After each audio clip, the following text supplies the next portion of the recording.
Hello students, today I am going to explain the subtopics of the chapter Financial Management, which I already explained in the last video, and the subtopics are Financial Planning, Capital Structure, Fixed Capital and the Working Capital. Now what is the meaning of the term Financial Planning? It is the process of estimating the fund requirement of the firm and specifying the sources of raising the funds, so the firm could meet its commitments and carry out the plans.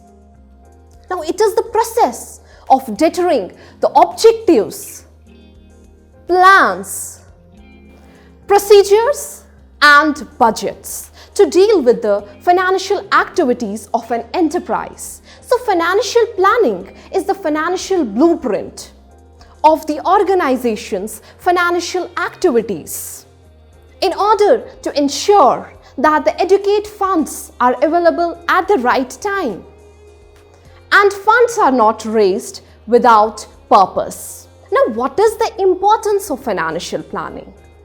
The two main importance of the financial planning are to ensure availability of funds at the right time, to see that the firm does not raise funds unnecessarily. It provides policies and programs for the sound administration of the finance planning. It results in the preparation of future plans so that new projects can be undertaken smoothly. Then it attempts to balance between the inflow and the outflow of funds. Adequate liquidity is ensured throughout the year. And the last one is it serves as a basis of financial control. The management attempts to ensure that the utilization of funds are in tone with the financial plans. So this was about the importance of financial planning. Coming on to next, we have another term, that is capital structure. What is capital structure? My dear students, capital structure simply means the mix of both owner's funds and borrowed funds. So the proportion of debt in the total capital is known as financial leverage or capital gearing. When the proportion of debt in the total capital is high, then the firm is said to be the highly levered firm. And when the proportion of debt in the total capital is low, then the firm is said to be low levered firm. Before moving on, I will tell you some important points which will help you to understand the other topics. The first one is return on investment. Return on investment means the financial outcome for the investor, or we can say it is the excess of amount realized over amount invested. There is another point, that is risk. What is risk? Risk is present whenever investors are not certain what will be the financial outcome of an investment. So we can say it is the deviation or dispersion of returns from the average return which an investment will produce. This risk we calculate with the help of standard deviation, which you have studied in your statistics. So the risk and the return, they have direct relation. They move together. Higher the risk, higher the return. Next is the business risk.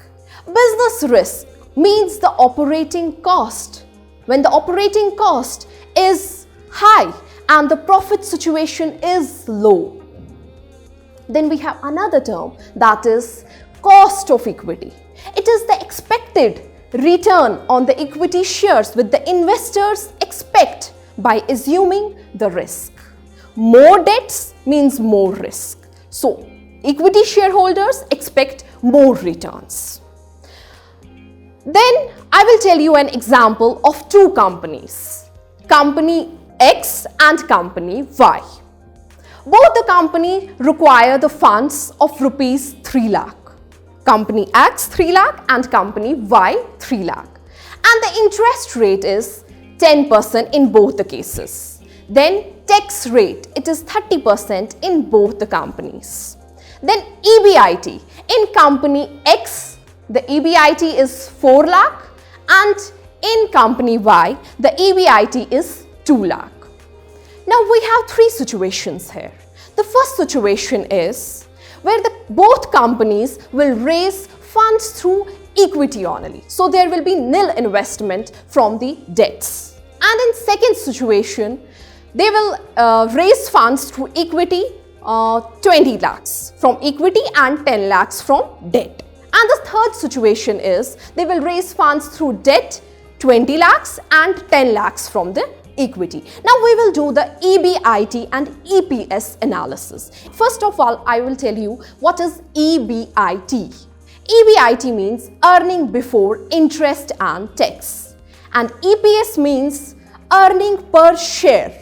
So with this analysis in company X, situation 1, we have EBIT of 4 lakhs, then interest rate is nil because here the investment is through equity shares, no debts are raised, so interest rate will be nil.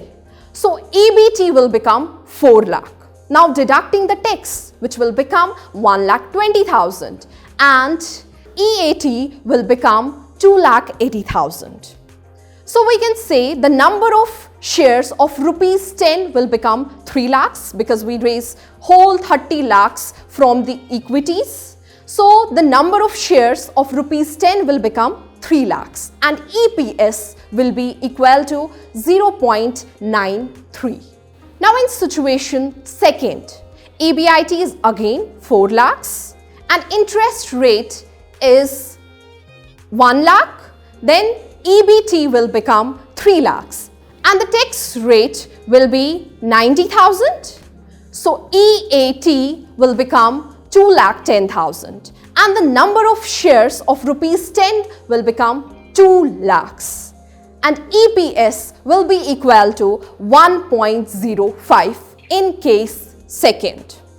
Situation 3, EBIT is 4 lakh, interest is 2 lakhs. Now EBT, earning before tax, will become 2 lakh.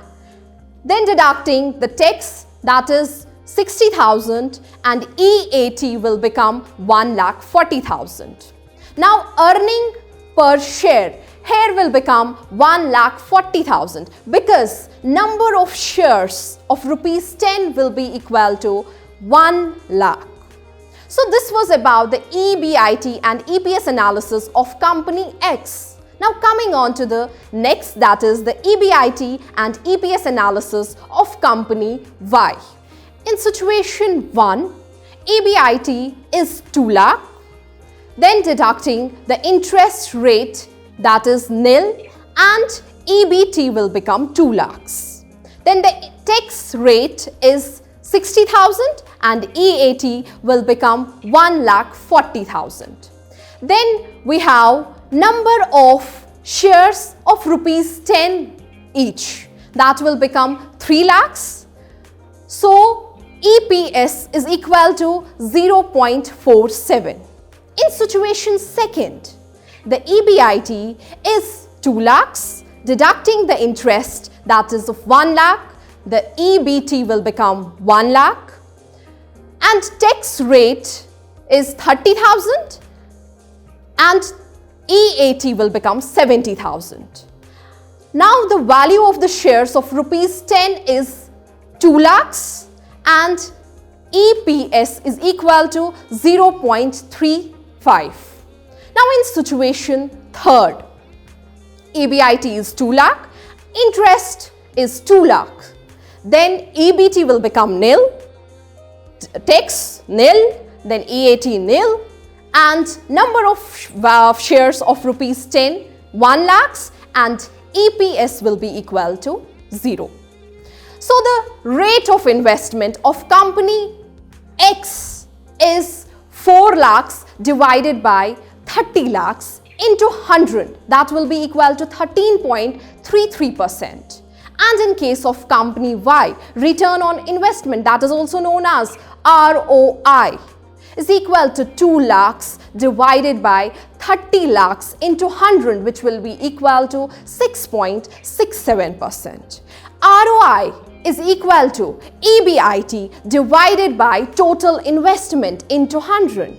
And we calculated the EPS in the above two cases. And EPS is equal to earning after tax divided by total value of shares. So with this EBIT analysis, we can see the impact of profitability.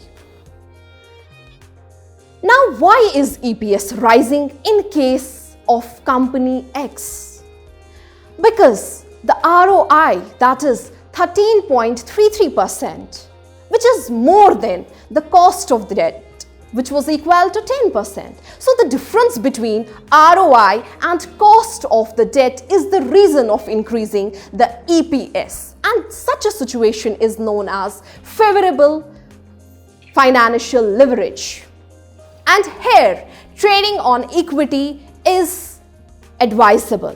Trading on equity means where the profit of the shareholders is increasing due to the presence of fixed financial charge, that is interest. Here the company can employ more funds in the cheaper debts.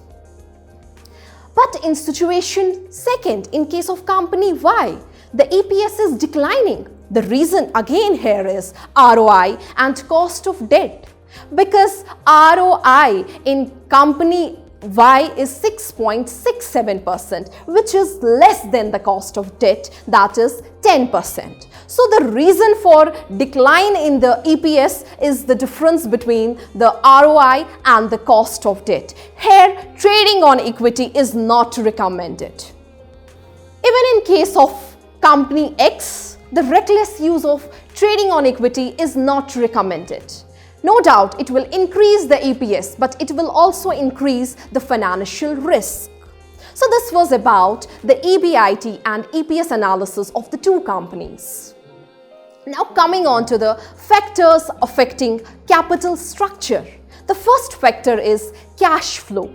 In case the company has a strong cash flow, then they can raise funds through debts because they are to be repaid after some time.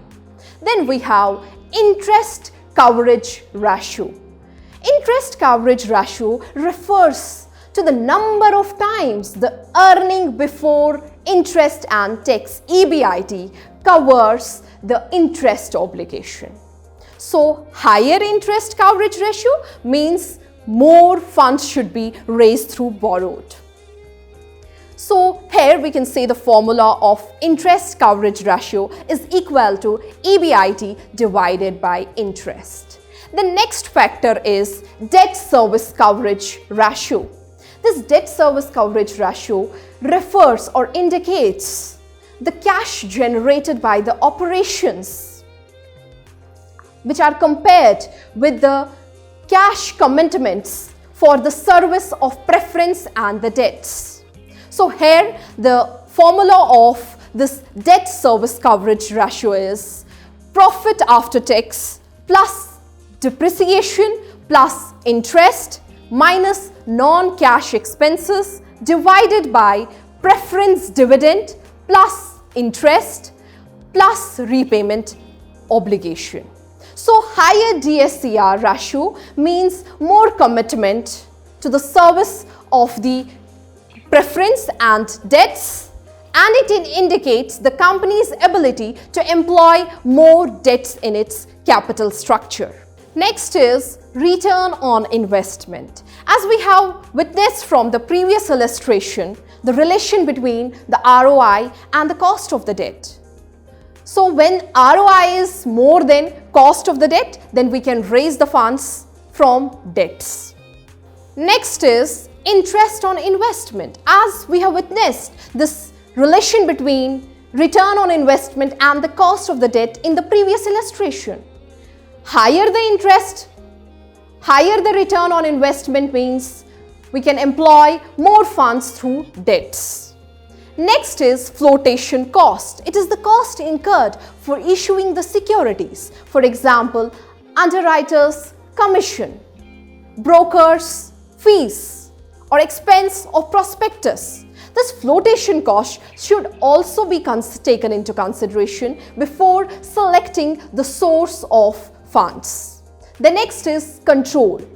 If the existing shareholders want to dilute the control over the business, then we can issue the new equity shareholder. Then we can issue the new equity shares. The next is tax rate. Interest on debt is allowed as a deduction. So higher the tax rate, we can raise high funds from the debts. Lower the tax rate means we can employ low amount from the debts. Then coming on to flexibility. Capital structure of the company should be flexible enough. There should be scope for expansion or contraction of capitalization whenever the need arises. So the issue of preference shares and debentures bring flexibility in the capital structure.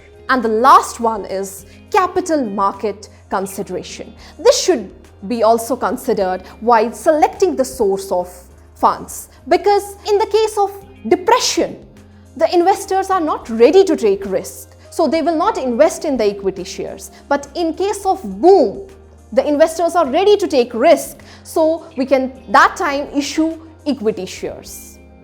Now, fixed capital and working capital. What is the meaning of this fixed capital?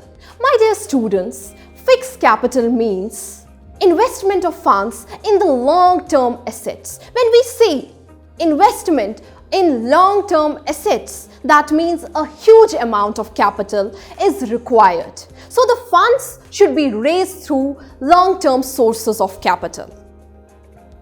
So decisions related to fixed capital are not reversible without incurring huge loss. And the management of fixed capital allocates the large capital in different projects or assets which have a long-term impact on the business. So what are the factors which affect this fixed capital? First is the nature of business. A manufacturing concern will require more fixed capital because they have to purchase plant and machinery as compared to the trading concerns. They don't require that much of fixed capital. Then we have another factor, that is scale of business. If the organizations are operating on large scale, then they require more fixed capital as compared to organizations operating on small scale. Now we have choice of technique. Choice of technique. When an organization is using a capital intensive technique, means they are using more assets. So here fixed capital requirement is more as compared to firms using labor intensive techniques. Then we have technology upgradation. Organizations which are using those assets which become obsolete faster, so they require more fixed capital. Then we have growth prospects. When the organizations have growth prospect, they want to purchase more assets, then fixed capital requirement is more. Then we have diversification. If the companies want to diversify, they want to add on more plant and machinery, more assets in their business, that time fixed capital requirement is more. Then distribution channel. If the firm sells its products through wholesalers and retailers, the fixed capital requirement will be less. Then collaboration. In case the companies are working in collaboration like joint venture, they share their assets also. They share the plant and machinery. So their fixed capital requirement will be less. Then we have another term, that is working capital. Working capital refers to the amount invested to meet the day-to-day operations of the business. Apart from investment in the fixed assets, the companies invest in the current assets as well, because current assets are converted into cash and cash consideration within 1 year. So working capital are of two types. First is gross working capital and the next is net working capital. Gross working capital means the investment in all the current assets, but net working capital is the excess of current assets over current liabilities. Now, what are the factors affecting this working capital? The first is again the nature of the business. A trading concern will require less working capital as compared to the manufacturing concern because trading concerns do not undertake any processing work. Then the scale of operation. An organization working on large scale will require more working capital in order to meet the day-to-day operations as compared to the operations operating on the low scale. Then we have business cycle. Business cycle also impact the working capital requirement. At the time of boom, we require more production, so working capital requirement is more as compared to the time of depression. Then seasonal factors. In case of peak seasons, the production is undertaken at a large scale, so working capital requirement is more in peak seasons as compared to lean seasons. Then we have credit allowed. If the concern allow credit to its customers, then working capital requirement will be more. But if goods are sold on cash, then working capital requirement will be less. Then we have credit availed. If the concern purchases the goods on credit, then the working capital requirement will be less, because the suppliers will give credit facility to the business. Then is inflation. This inflation and deflation also impact the working capital requirement. In case of inflation, when the prices are rising, the price of raw materials, wages will also increase. So working capital requirement that time is more. The last factor is operating cycle or the turnover of working capital.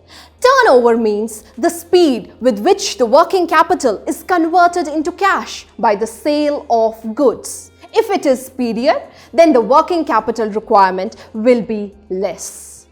With this, I have finished your topic financial management. Hope you have understood. Take care of yourself. Bye-bye.